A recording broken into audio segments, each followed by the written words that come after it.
Listen. The juice is loose. So it's taken 35 years for the sequel of a movie that I'm surprised even got the first one made to begin with, because even rewatching it today, it is wild. I personally do think that the first is a classic and it holds up because the idea is just so crazy. It's like if you mix Candyman with Pee Wee Herman and things go wrong. Because it's like that large Marge scene throughout. Honestly, it left me shaking like Frankenweenie as a kid. Now, it's always going to be hard to capture the same spark in the second one, but for the most part, I found it to be fun. The sets are weirdly cool. O'Hara always delivers in everything she's in, even though, it does have some of the same downfalls that all of the legacy sequels do nowadays. It's weird. We had to be a tiny, tiny, tiny bit more politically correct. So I guess the juice wasn't that loose. So with a full spoiler warning, let me explain. So since the 80s, they've been able to turn this into a TV series that I used to watch while eating toaster strudels. They had him team up with the Teen Titans. He was in another scary movie. He had a whole Broadway play. Technically, this was the first DVD that Netflix ever sent out, which started the company. And since the first one was meant for kids, they even made one for adults. Edward Penis Hands. That was what somebody gave me that tape, and I thought, wow, this is amazing. And there was like a room, there was like 20 people in the room, and by the end of the movie, there was me and one other person left. But really, the only thing you need to watch before this is the original.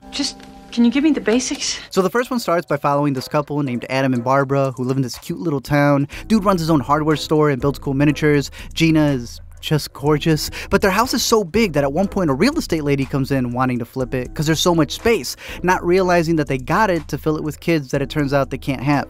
One day they go pick up supplies and use the self-checkout, only to end up checking out of this life when a little doggo causes them to swerve off the bridge. I love how he's such a nerd. He even adds it to the model later. Eventually, they realize that they're dead when they can't see their own reflections, and they find out that they're stuck inside this house and can't leave, even coming across this thing known as the Handbook for the Recently Deceased. We're dead. I don't think we have very much to worry about anymore. Eventually, a new family moves in, made up of the daughter Lydia, whose outfits would soon become a hot topic, the dad Charles, who's in real estate, and the stepmom Delia, who's an artist that makes herself suffer. If you don't let me gut out this house and make it my own, I will go insane and I will take you with me! Yeah, the Maitlands find out immediately that the Deetz are nuts. This new family right away remodels their house, even though it's all already set, because they're the type of people who don't realize what they have in front of them, leaving the Maitlands to run around headless as they find out that they're the others now. Yeah, ghosts of the people who died in this house, and they want us out of here! I'm gonna get her. They go through the book and learn how to draw up a door like Chalk Zone in order to enter the netherworld, which ends up being the most lively afterlife. I'm talking about, you could feel the textures in this movie. They've got Danny Elfman score thumping more than a heartbeat, and every background character feels like they have their own backstory. That is what happens when he dies, and that is what happens when they die. Now, yeah, there's a lot of parts that have aged, but to me, when I rewatch it, I still find it to be so inventive that I think it's charming, and it makes sense why they got that Oscar for makeup, because to me, all of it still holds up. Adam and Barbara then go through the DMV as they try to speak to a manager so that they can get a refund on their life. We're very unhappy. What did you expect? You're dead. Since their plan of being ghosts gets busted and the Deetz won't leave, you know who they gotta call. Beetlejuice. Beetlejuice. Beetlejuice! So pretty much, this scumbag Svengoolie runs his own small business in the afterlife, and he calls himself a bioexorcist, which means that he's the reverse of that. He's a demon doing a ritual to get rid of the living, but this dude was described by the writers themselves as a Looney Tune on acid. This man skipped consent and went straight to necrophilia. He's got mold growing out of his 5 o'clock shadow, and one of the wildest parts is that his original story on how he got there was because he killed himself. And boy, does the movie go overkill with the suicide jokes. You know what they say about people who commit suicide? In the afterlife, they become civil servants. Man, even in the afterlife, they're still stuck in dead-end jobs. I think the reason it stands out also is because Keaton improvised a lot of the lines in the first one, going off of his stand-up career that I didn't realize he had. And I think that's what kind of makes it different from the second movie, since he was stuck to a script. A lot of the first one was improvised. There was improvisation going on with all of us. But for me, not as much as before, because it was pretty much there. It was good. Eventually, Lydia finds out that she can see them and uses the skeleton key that the realtor gave her to go up to the attic and gets to learn about the Brat Zone. But what really stands out in the story is how they were a couple who wanted a kid, and she's a kid who wanted a couple of parents who actually cared. They then worked together to scare off the family with that iconic possession karaoke of Deo, which is insane to find out that the studio almost cut out. But instead of scaring them, they kind of see the money in it. That's why we get one of the creepiest scenes of them pulling their faces in order to haunt them even further. But it's so scary they decide not to. Instead, they scarred me for life with that one. Charles calls up NYC to brag about buying up this whole town, but they don't listen because they think it's a Schitt's Creek. But he does see the value in this haunted house. So they get their designer buddy, Otho, to put his paranormal skills to call them out. But it then becomes an exorcism that starts to kill the dead, leaving Lydia no choice but to call up BJ. It's showtime. He pulls up to scare them by donning his Batman outfit before they even made that Dark Knight movie, and also Jack Skellington. But after clearing them out with a boom, he sets himself up as a groom since the deal was for Lydia to marry him. Jeez, I don't know. I mean, it's kind of a big decision, isn't it? I mean, I wish that if I ever did it, I was going to do it once, and that was it. He ends up banishing the couple from the ceremony, only for Adam to come back in like Stuart Little and crash the wedding, as Barbara finishes the job by writing in like Timmy. In the end, they kill the dead guy as they live happily ever after, with their parents realizing that they're not great around kids, as these three dance the night away as a big blended family. Until the sequel. Because people always say, if they do a Beetlejuice 2, are you going to be in it? Exactly. And I would love to, absolutely. Except I think ghosts don't age.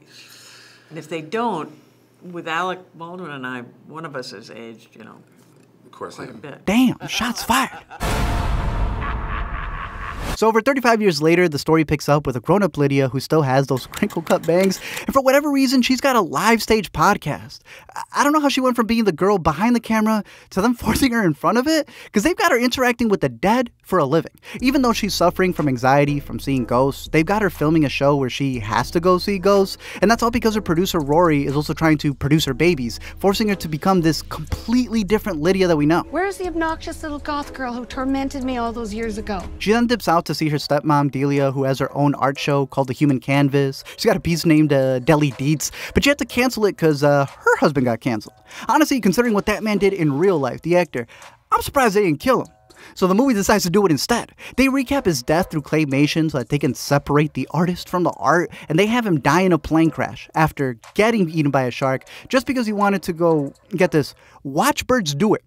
This man went to see the Sandpiper's pipe all while being a Pied Piper. He goes to the netherworld after asking for nether regions, and they straight up split this man in half so they don't have to show you his face. Like, there is no head, he's just walking around. They even swapped out a new voice actor who's gurgling all the time. My ex-wife is back. Or he's Beetlejuice. In the netherworld, we see Danny DeVito as a janitor who's Drano drinking in the day, causing him to electrocute the lost and found warehouse while he's mopping, and it just bursts more box open than Bandicoot. We then get to see this blend of like an Addams Family hand, a little bit of the Phantom of the Opera phase, a little sprinkle of Bride of Chucky, as we see Monica Bellucci Frankenstein herself together as Dolores, BJ's ex-wife, whose finger we previously saw, and who's ready to creep on him while he's still busy being a creep himself. Lay low, Mr. Juice. She's a soul sucker. Yeah, you could say that again. After curbing DeVito, Dolores goes to the cleaners and blow dries that guy too in order to put on a wedding dress. And it was at that moment that I remembered that Tim Burton's actually dating Monica Bellucci, and he's been extra happy since. Like, his juice was loose. This man really cast her just to be a live-action corpse bride, and I thought it was ridiculous that he just had it, like he was just filming her, walking for a straight minute, when my man could have shot her for 5 minutes. Laura is a soul-sucking demon. Tim told me I have a key role in this movie for which I thought about you. Yeah, that man has a pep in his step.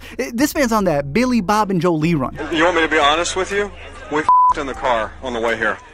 We should ask why he thought about me, actually. I think this role was soul-sucking. Soul-sucking. And typecast. We then get to see Beetlejuice, who's working in the afterlife as a regional manager, and he has pictures of Lydia, who he still wants to marry, to the point that he's been stalking her this whole time. She definitely saw me that last time. I felt a little tingled. Now, to me, it was a little weird having this whole element of her being traumatized because, I mean, to the public, they saw them as such friends that they made a whole successful cartoon series out of them. I know it's not canon, but it just makes no sense even in the movie, since later on she's willing to look past it. Like, she's got a partner so bad that she's willing to make a deal with a demon. I don't know why the template for legacy sequels has been to make the legacy characters depressed, to the point that there's even a line here that calls her a weak woman.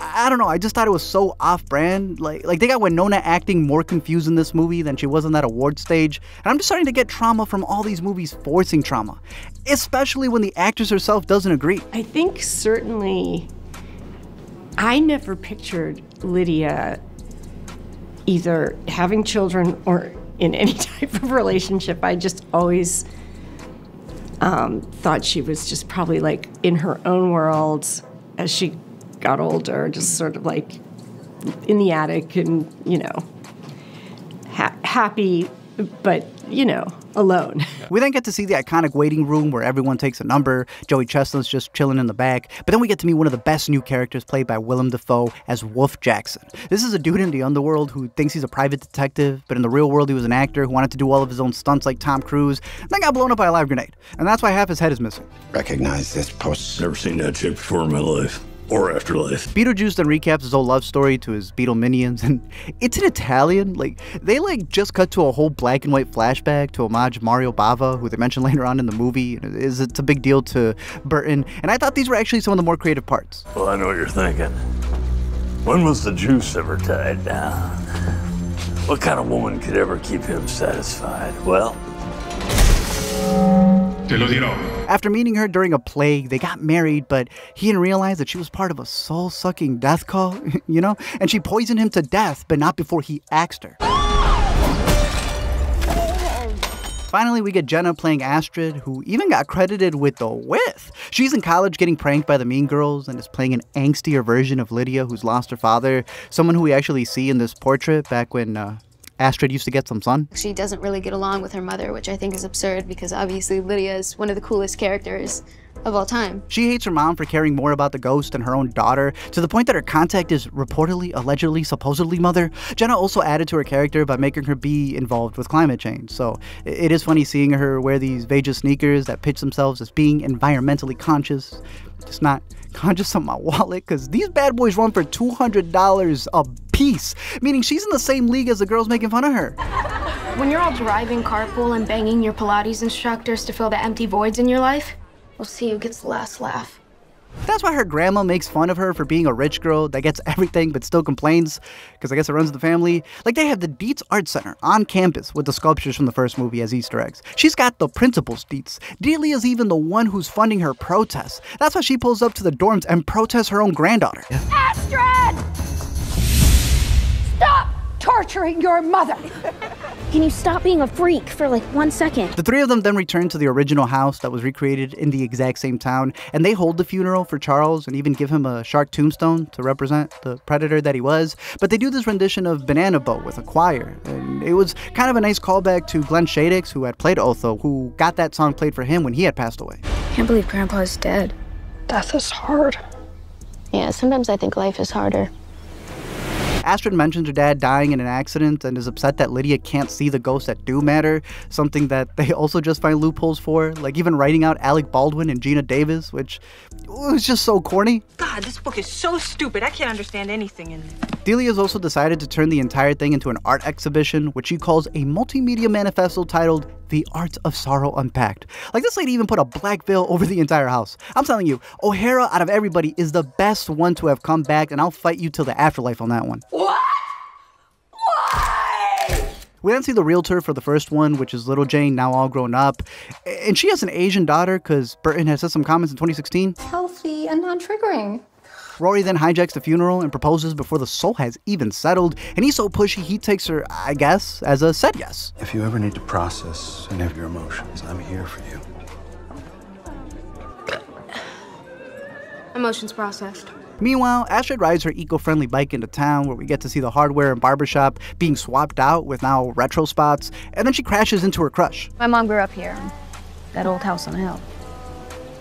Wait, the ghost house? Is your mom Lydia Deetz? Unfortunately. She keeps visiting Karsten here, and you can just tell something's up, because they won't show his parents like Cow and Chicken. He mentions his dad living in the room as a couch potato, how his mom stress bakes every minute of every day.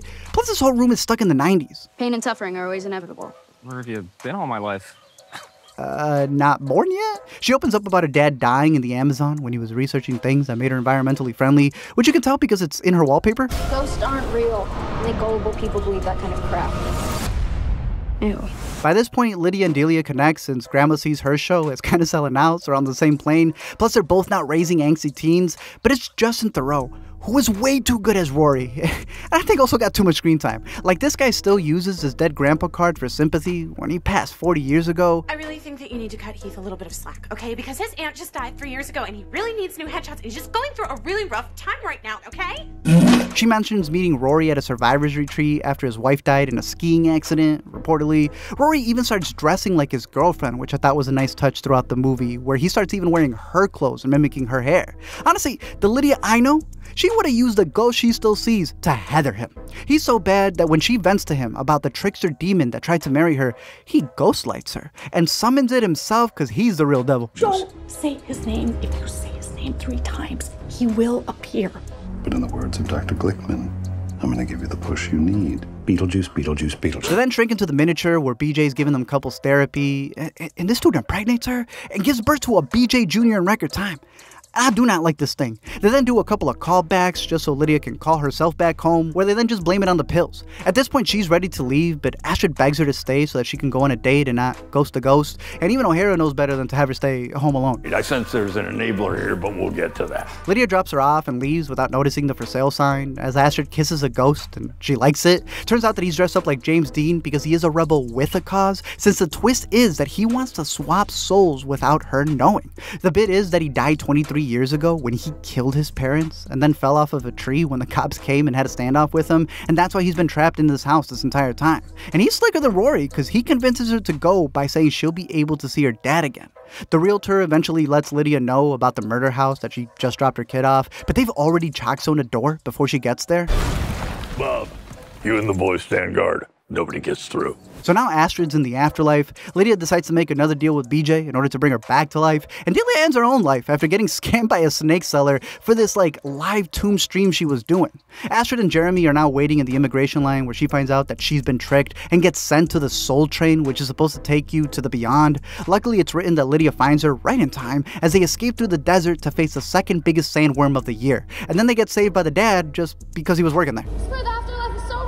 I mean, he could have just punched it like Genie did in the first. They then have a whole scene with the dad where it's just them reminding themselves to love each other, and they talk to themselves. Even though this was the guy they were missing the whole time, that's when BJ comes in to be the supporting character that supports characters by just sending Jeremy down a trapdoor to hell. They even copy the F-bombs like the original where he says the first one. Nice fucking model! And then censor the next one. What the f***? After that, BJ just draws up a bomb and goes to the real world. That's when all the Beetle minions just see the door and break on through to the other side, turning the place into a Halloween town. That's why Defoe rallies the troops in order to go after them, and even detains Bob, who BJ was using as a decoy, and Dolores just enters the interrogation room and swallows Bob to the point that his eyes roll to the back of his head. Honestly, Tim Burton must have been playing him that day. Once again though, they keep killing the OGs for a legacy reboot. Now, here's where I want to get into the meta-ness, since they're always looking into the camera. They even had that thing in the first one where there was background characters that are watching us watch the movie, since we're the backdrop that's looking into them. Really funny stuff that was way ahead of its time. And here they really focus a lot on the cast. It's all very personal. For O'Hara, she met her husband, who was a production designer on the original, and married after Burton set them up. So now with her coming back for this one, they're literally recreating the place where they first met. And that's adorable. For Dafoe, he said that he liked the fourth wall breaks because of the industry callouts. The character, I get to make fun of actors, actually. And so I get to make fun of myself a little bit. So that's always a healthy and enjoyable thing to do. I also really loved all the coffee he was drinking. For Bellucci, it was a revenge thriller based on her past roles. To me, Dolores is a metaphor of life because we all have emotional scars and she's full of scars, but she's strong, she's coming back. For Jenna, she added the environmental angle in the background like I had mentioned prior, but ever since she worked with Burton to make Wednesday, this girl's become like the new emo queen, and she's talked about how she's not actually that brooding. So seeing her in that costume of Marie Curie, who was dealing with radioactive metals, I thought was kind of interesting, especially when she mentions that line about her work getting to her. That one really came out of nowhere because I was always known as a really expressive child when I was younger. So to be known for this deadpan persona, it's so funny to my family. It's like the opposite. And then there's Tim Burton. I myself am strange and unusual. For starters, this man hates Disney ever since he got fired back in the day for the short film version of Frankenweenie. I even made a whole LME video on his Dumbo remake and how that was like a diss film to them. And now he's admitting it, venting about it all throughout the press run. He even had a character say, "Nothing Disney." Because I think for the character animators, I think that was sort of the old, most of them, the goal is to work at Disney. Right. And so, until they got there, then they changed their minds. But funny enough, it turns out that he is a big Marvel fan. You know what's so funny?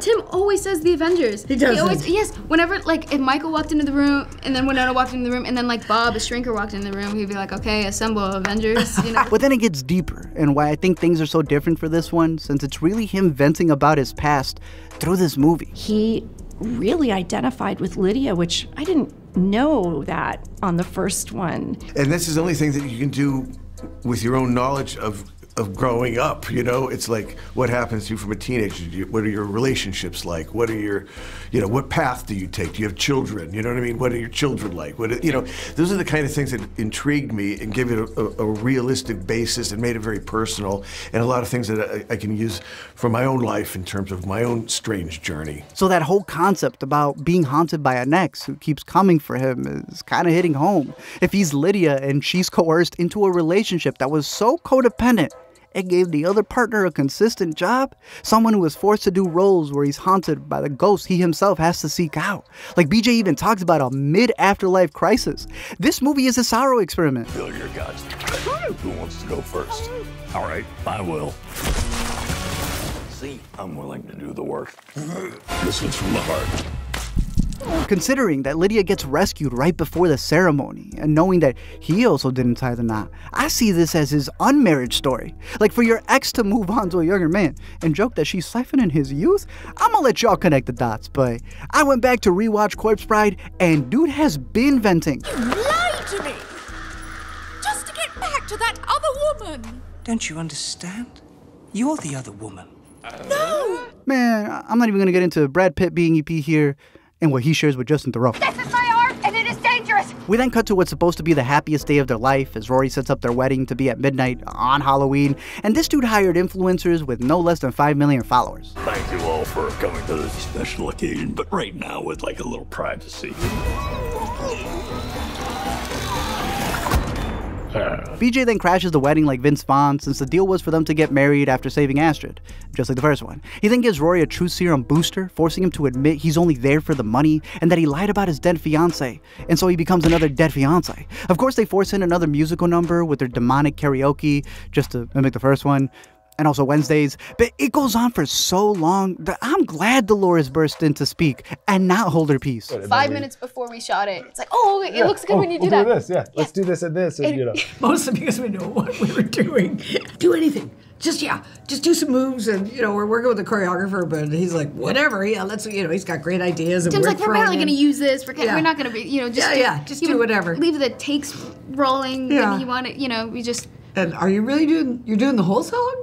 Are you sure? Really? The ghost cops then come in firing real shots as they gather up all the bobs and tell them to freeze. And in the kerfuffle, Asta draws a trapdoor with a piece of lipstick in order to release the sandworm and fulfill the prophecy. I auditioned for Dune when I was about 15. They offer up a fiance for fiance as they both get swallowed up. Delia gets taken away since she died of embarrassment, but realizes her art's about to go up in price. And BJ gets got since he violated code 699, of course. And so the contract's void. They then say his name 3 times, so he blows up like the Nutty Professor and legit flies around like that one scene in Space Jam.